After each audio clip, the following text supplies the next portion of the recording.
Hello my viewers, this is Sakshi air और आप देख रहे हैं साइंस हब 24/7। तो जैसा कि आपने थंबनेल से पता ही चल गया आपको कि मैं आपको आज टेट के बारे में पूरी जानकारी दूंगी।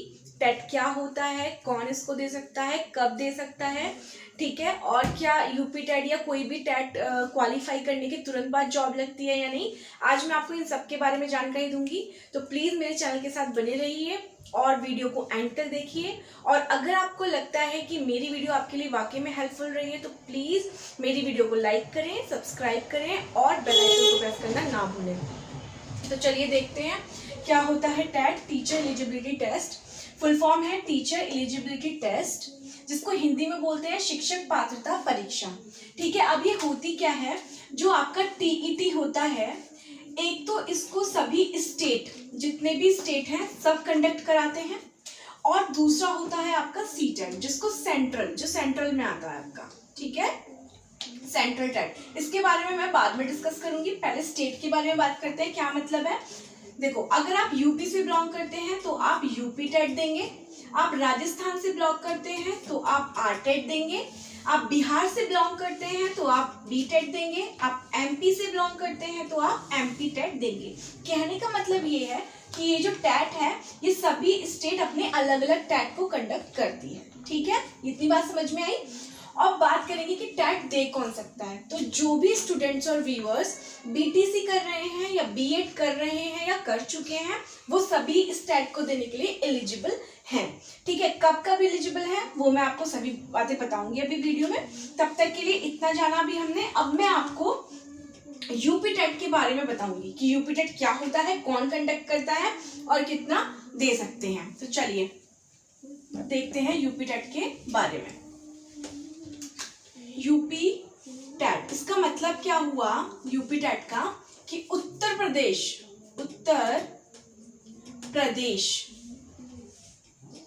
टीईटी। ठीक है, टीईटी की मैंने ऊपर फुल फॉर्म लिख रखी है तो मैंने यहाँ नहीं लिखी है। तो यूपी टेट का मतलब है उत्तर प्रदेश टेट। अब इसके बारे में पता करना जरूरी है कि इसको कौन कंडक्ट कराता है। तो जो इसको कंडक्ट कराता है आपका यूपी बीईबी। इसका क्या मतलब है, उत्तर प्रदेश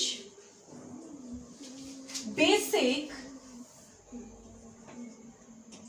एजुकेशन बोर्ड।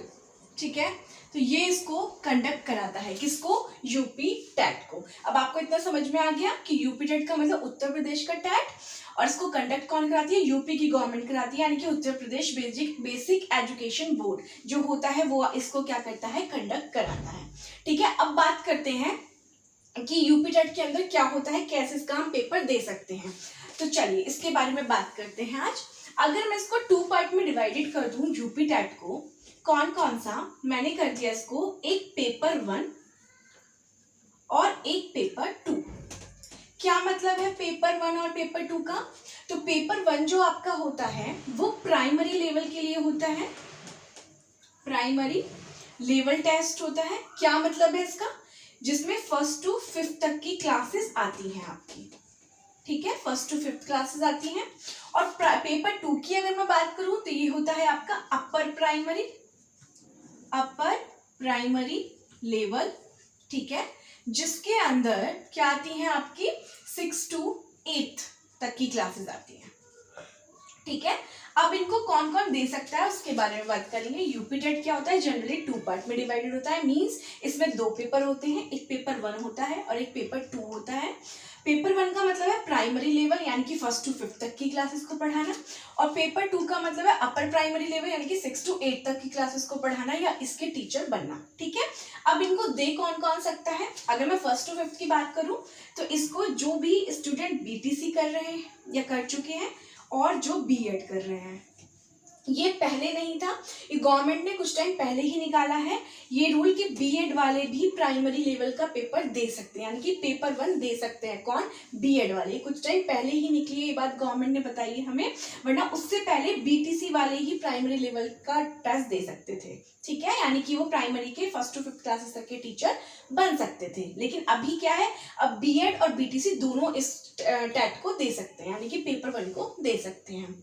ठीक है, अब अगर मैं बात करूं पेपर 2 की, तो इसको केवल और केवल बीएड वाले स्टूडेंट्स दे सकते हैं। जो बीएड कर रहे हैं वो ही इस 6 to 8 तक की क्लासेस के टीचर बन सकते हैं। इतना समझ में आया अब आपको? ठीक है, मैं एक बार फिर से बता देती हूँ। पेपर 1 पेपर 2 दो होते हैं।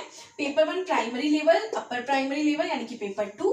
पेपर 1 का मतलब 1st to 5th क्लासेस और इसका 6 to 8 क्लासेस। ये कौन कौन दे सकता है? बीटीसी वाले स्टूडेंट्स और बीएड वाले दोनों दे सकते हैं, और इसको बीएड वाले दे सकते हैं ओनली। ठीक है, अच्छा अब एक क्वेश्चन सबके माइंड में जरूर होता है, वो पूछा ही जाता है। वो क्या पेपर होता है, वो क्या क्या क्वेश्चन होता है? सब पूछते हैं कि हम अभी बीएड कर रहे हैं या हम अभी बीटीसी कर रहे हैं, तो क्या हम दे सकते हैं टैट को, है ना, एलिजिबल है या नहीं। सबके माइंड में उठ भी रहा होगा ये क्वेश्चन, तो इसके लिए बताती हूँ। जो भी स्टूडेंट्स अभी बीएड कर रहे हैं वो अपने सेकेंड ईयर यानी कि फाइनल ईयर में जाके एलिजिबल हो पाते हैं टैट को देने के लिए, चाहे वो किसी भी स्टेट में रहते हैं। ऐसे ही जो बीटीसी वाले स्टूडेंट हैं वो भी अपने लास्ट ईयर में एलिजिबल होते हैं किसी भी टैट को देने के लिए, यानी कि अपने किसी भी स्टेट के टैट को देने के लिए। इतना क्लियर हो गया? आई थिंक ये डाउट क्लियर हो गया। ये क्वेश्चन बहुत पूछा जाता है, इसलिए मैंने आपको इस क्वेश्चन का आंसर दिया है। ठीक है, चलिए अब इनके सब्जेक्ट्स के बारे में बात करते हैं कि पेपर 1 में कौन से सब्जेक्ट आते हैं, पेपर 2 में कौन से सब्जेक्ट आते हैं। मैं थोड़ा सा इरेज कर देती हूँ यहाँ से क्योंकि काफी बड़ा आएगा। तो चलिए देखते हैं कौन कौन से आते हैं। ठीक है, चलिए अब मैंने इसको फिर से डिवाइड कर लिया आपका 2 पार्ट में। ठीक है, पेपर 1 एंड पेपर 2। ठीक है, पेपर 1 एंड पेपर 2। हम किसकी बात करने जा रहे हैं? सब्जेक्ट की, कि कौन कौन से सब्जेक्ट होते हैं। तो पेपर 1 वही 1st to 5th आप जानते हैं, मैं पीछे बता चुकी हूँ, बार बार नहीं लिखूंगी। और ये 6 to 8 के लिए है। ठीक है, 6 to 8 के लिए है, तो आपको पता ही चल गया। चलिए अब सब्जेक्ट के बारे में बात करते हैं। तो जो सबसे पहला सब्जेक्ट, इसमें टोटल सब्जेक्ट होते हैं आपके 5। टोटल 5 सब्जेक्ट आएंगे आपको इस एग्जाम में। ठीक है, पहला सब्जेक्ट क्या होगा आपका? चाइल्ड डेवलपमेंट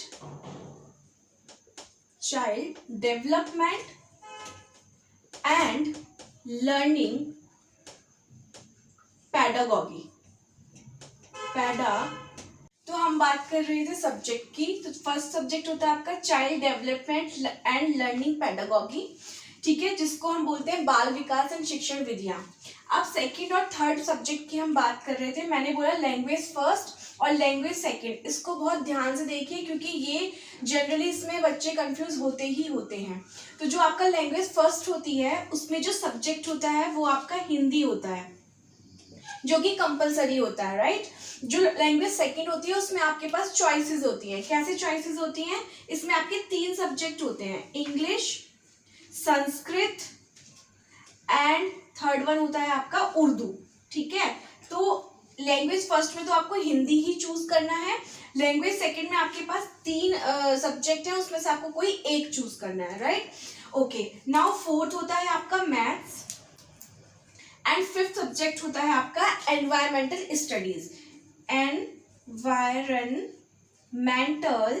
स्टडीज, ठीक है, जिसको हिंदी में बोलते हैं पर्यावरण अध्ययन। क्या बोलते हैं इसको? पर्यावरणीय अध्ययन। ठीक है, तो ये 5 सब्जेक्ट होते हैं आपके। लैंग्वेज फर्स्ट और लैंग्वेज सेकंड को ही समझना है। जब आप एग्जाम फॉर्म फिल करने जाएंगे तो वो आपसे पूछेगा कि आपकी लैंग्वेज फर्स्ट और लैंग्वेज सेकंड में क्या फिल करना है। वहां बच्चे बहुत ज्यादा कंफ्यूज हो जाते हैं। ठीक है, ये स्पेशली वो लोग ध्यान से देखें जो भी बीएड कर रहे हैं या बीटीसी कर रहे हैं, उनको इस बारे में पता नहीं होता है। तो इसलिए लैंग्वेज फर्स्ट में आप लोग हिंदी ही अपना सब्जेक्ट लेंगे एंड लैंग्वेज सेकंड में आपके 3 सब्जेक्ट हैं, आप इनमें से कोई भी एक चूज कर सकते हैं। Is it clear? ओके, अब आते हैं हम पेपर सेकंड पर। तो पेपर सेकंड की अगर मैं बात करूं, जो कि बीएड वाले स्टूडेंट्स दे सकते हैं, आपको पता है ये चीज, राइट। तो अगर इसके सब्जेक्ट की बात करूं तो इसमें भी आपके 5 सब्जेक्ट्स ही होते हैं और फर्स्ट वाला सब्जेक्ट सेम होता है जो आपका प्राइमरी का है। मैं दोबारा नहीं लिख रही हूँ इसलिए, ये भी आपका सेम है। सेकेंड एंड थर्ड यानी कि जो आपकी ये 2 लैंग्वेज है ये भी सेम होती हैं।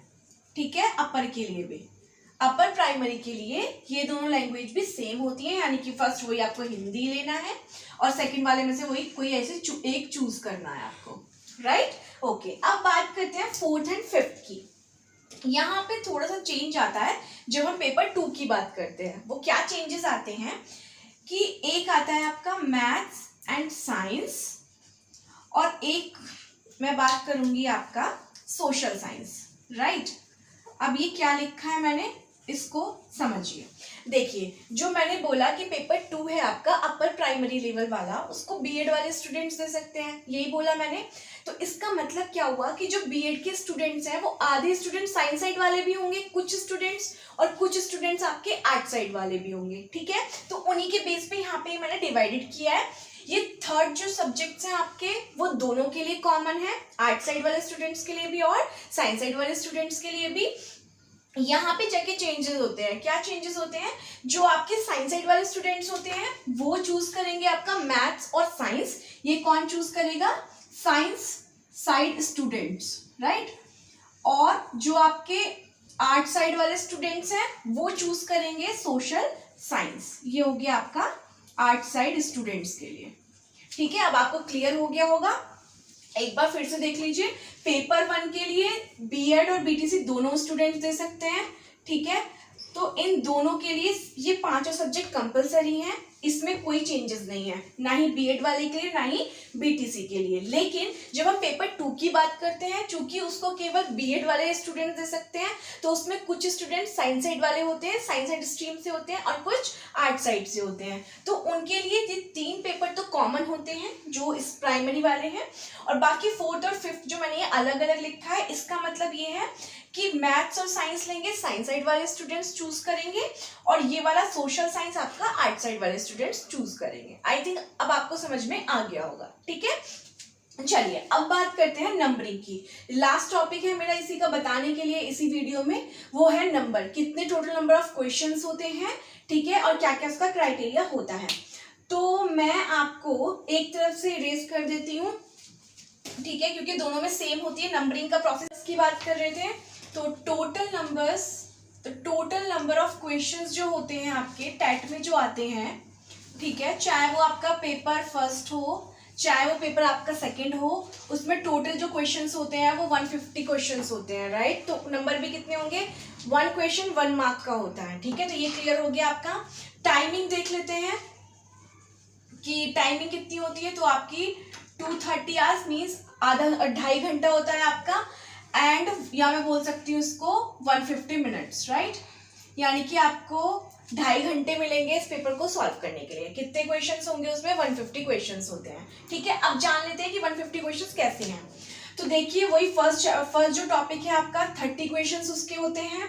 फिर जो फर्स्ट लैंग्वेज है आपकी उसके 30 क्वेश्चंस, सेकेंड लैंग्वेज के 30 क्वेश्चंस, फिर आपके मैथ्स के 30 क्वेश्चंस, एंड लास्ट में एनवायरमेंटल स्टडीज के 30 क्वेश्चंस। तो हो गई ना टोटल 150 क्वेश्चन। ऐसे ही आपके पेपर 2 में थे, 5 सब्जेक्ट थे, तो पांचों के मिला के 30 क्वेश्चंस, तो आपके हो गए 150 क्वेश्चंस, राइट। चलिए, टाइमिंग मैंने आपको बता दी, 2.5 घंटा लगता है। अच्छा, अब मोस्ट इंपॉर्टेंट बात है क्या, कि ये जो टेट है वो कितने नंबर पर क्वालिफाई होता है, ठीक है। This is the very important thing. तो क्या है ये, जानिए इसको। देखिए, जो जनरल के स्टूडेंट्स होंगे, जो जनरल के स्टूडेंट्स हैं उनको 60% मार्क्स चाहिए होते हैं, यानी कि उनको 90 मार्क्स लाने हैं। इसको क्वालिफाई करने के लिए उनको 90 मार्क्स लाने हैं जनरल वालों को, और SC ST की अगर मैं बात करूं तो उनको 55% मार्क्स लाने हैं, मींस 83 मार्क्स लाने हैं, ठीक है। तब इनका जाके ये क्वालिफाई माना जाता है। इसको क्वालिफाई करना होता है, जैसे मैंने आपको पहले भी बताया, राइट। चलिए, अब लास्ट में एक चीज और, क्या कि जो गवर्नमेंट इसको कंडक्ट कराती है, जो मैंने आपको पहले भी बताया है कि कौन सी गवर्नमेंट कराती है, तो जो भी इसको कंडक्ट कराती है वो जब एग्जाम करवाती है तो 1 साल में 1 बार एग्जाम होता है इसका, ठीक है। और कितनी बार भी आप दे सकते हो, कोई ऐसी लिमिट नहीं है इस एग्जाम को देने के लिए, ठीक है। अगर आपको लगता है आपने 1 बार एग्जाम दे दिया, आपको लगता है आपके मार्क्स कम हैं, तो आप नेक्स्ट टाइम भी इसका एग्जाम दोबारा दे सकते हैं, ठीक है। तो कोई लिमिट नहीं है उसमें। तो यही सब था बताने के लिए, ठीक है, आप लोगों के लिए कभी भी दे सकते हैं।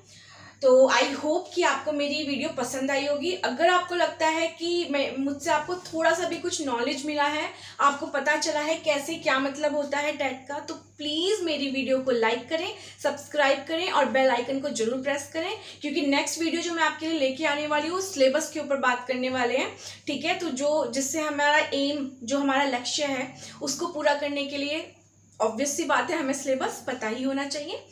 तो तब तक के लिए thank you so much for watching. खुश रहिए। Bye bye.